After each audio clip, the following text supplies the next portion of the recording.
ডুমুরিয়ার আধারমানিক বাজারে দাড়িপাল্লা প্রতীকের সমর্থনে ভোটার সমাবেশ অনুষ্ঠিত হয়েছে। আপনারা দেখবেন নিজস্ব প্রতিনিধির পাঠানো ভিডিও তথ্যচিত্রে বিস্তারিত। বৃহস্পতিবার বাদ আসর ডুমুরিয়ার আধারমানিক বাজারে অনুষ্ঠিত অধ্যাপক মিয়া গোলাম পরোয়ারের দাড়িপাল্লা প্রতীকের সমর্থনে ভোটার সমাবেশ অনুষ্ঠিত হয়।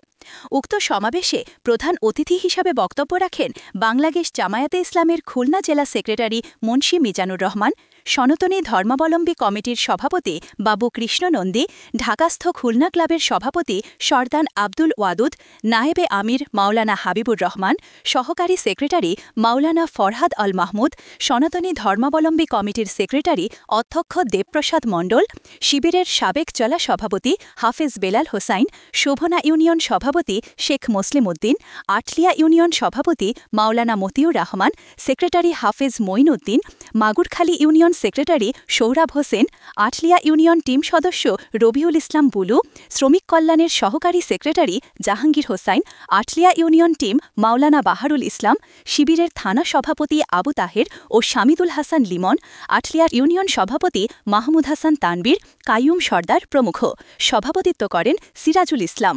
আমাদের কথা শোনার জন্য যে দলটাকে আজকের বিএনপি রাজাকার বলে শুধু খালি আপনাদের ভোটটা নেওয়ার জন্য এত কষ্ট করছে, আর তাদের এই সকল কষ্টকে আপনারা বুমেরাং করে দিয়ে রাত 10টা পর্যন্ত বসে আছেন, এজন্য আপনাদেরকে আরেকবার ধন্যবাদ। প্রিয় উপস্থিতি, রাত অনেক হয়ে গেছে, কথা অনেক বলতে মনে চায় কিন্তু সময়ের অভাব। আমরা লক্ষ্য করেছি মানুষ যদি মানবিক একটি আন্দোলন সংগঠিত হয় যাতে করে এই দেশের বৈষম্য দূর হয়ে যায়। আন্দোলন শুরু হয়েছিল বৈষম্য বিরোধী হিসাবে, আন্দোলন শুরু হয়েছিল এদেশের ছাত্ররা শুধুমাত্র এই আন্দোলন শুরু করেছিল।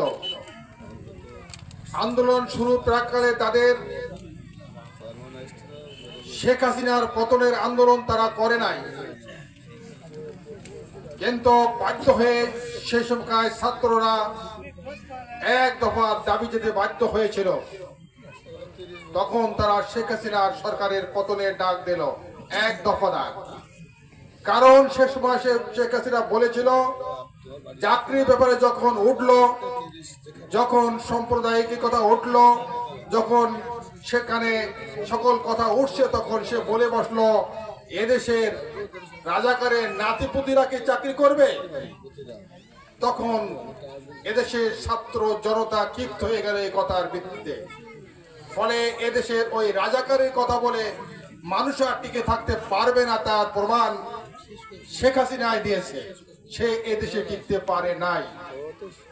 এটা আন্দোলনের এক পর্যায়ে এসে যখন তুঙ্গে উঠে গেল, যখন আন্দোলন শেষ পর্যায়ে চলে আসলো, তখন ছাত্রদের পক্ষ থেকে এই সরকারের পতন অসম্ভব হবে।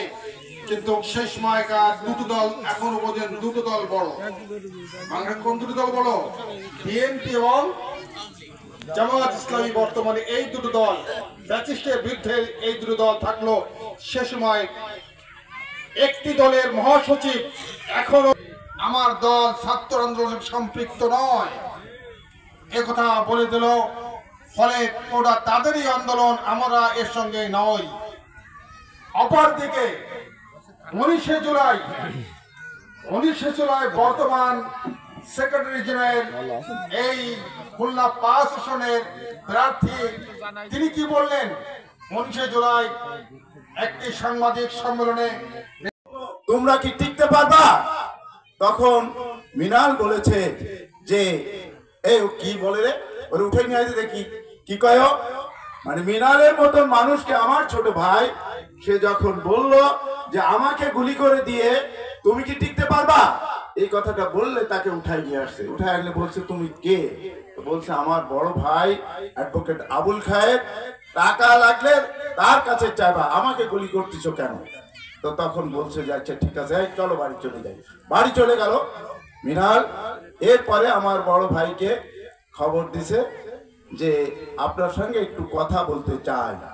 তো বলল ঠিক আছে। আমার বড় ভাই আসলেন, তো বললে কি জন্য আপনাকে চাঁদা দিতে হবে? আমি তো 2টা প্রতিষ্ঠান চালাই, আমি তো কারোর কাছ থেকে আমি টাকা নেই মানুষের কাছ থেকে, কিন্তু এই ভাষায় তো টাকা নেই না।